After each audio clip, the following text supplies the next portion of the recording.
আসসালামু আলাইকুম। আপনারা সবাই কেমন আছেন? আলহামদুলিল্লাহ আমরা ভালো আছি। তো আজকে আমি সিম, এই যে এখানে আমি সিম নিয়ে নিয়েছি। সিম আলু ভাজা করব আমি। তো এই ভিডিওটা আপনাদের সঙ্গে আজকে আমি শেয়ার করব। দুইটা পেঁয়াজ নিয়ে নিয়েছি, তো আপনারা সঙ্গে থাকেন, পুরো ভিডিওটা দেখবেন।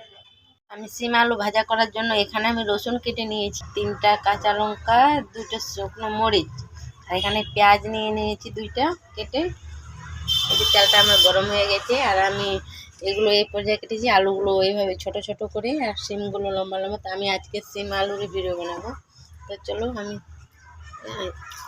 জিরা দিয়ে দিলাম তেলটাতে, শুকনো লঙ্কা। এখন আমি রসুনটা দিয়ে দেবো। 2টা রসুন কেটে রেখেছিলাম, রসুনের জোয়া, এগুলো দিয়ে দিলাম। কাঁচা লঙ্কাগুলো দিয়ে দিলাম।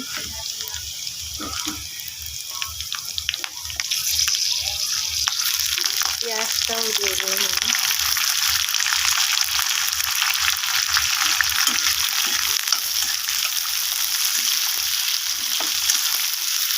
তো রসুনটা আর শুকনো লঙ্কাটা লাল হয়ে গেছে, পেঁয়াজটা একটু কাঁচাই থাকবে। এর মধ্যে আমি সিম আলুটা ঢেলে দেবো। সিম আলুর সঙ্গে পেঁয়াজটাও লাল হয়ে যাবে।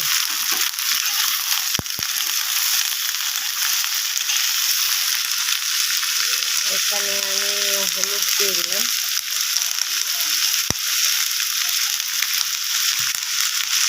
পরিমাণ মতো লবণ দিয়ে দিলাম।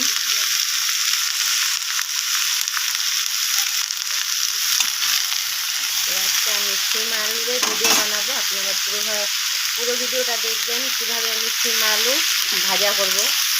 সঙ্গে থাকবেন সবাই। এই যে ভাজিটা আমার এই পর্যায়ে হয়েছে, একটু আর টাইম লাগবে পুরোপুরি হতে। আপনারা কে এইভাবে সিম আলু ভাজা খান, এইভাবে অবশ্যই কমেন্ট করে জানাবেন। এখনও পুরোপুরি রেডি হয়নি, আমার ভাজিটা একটু আর হবে, তাহলে হয়ে যাবে। পুরোপুরি সিম আলু ভাজাটা রেডি হয়ে গেছে। তো কে এভাবে, কত সুন্দর হয়েছে, কালারটা দারুণ এসছে, খুবই টেস্টিও হয়েছে, খেয়ে দেখেছি। তো সবাই ভালো থাকবেন, সুস্থ থাকবেন। আল্লাহ হাফেজ।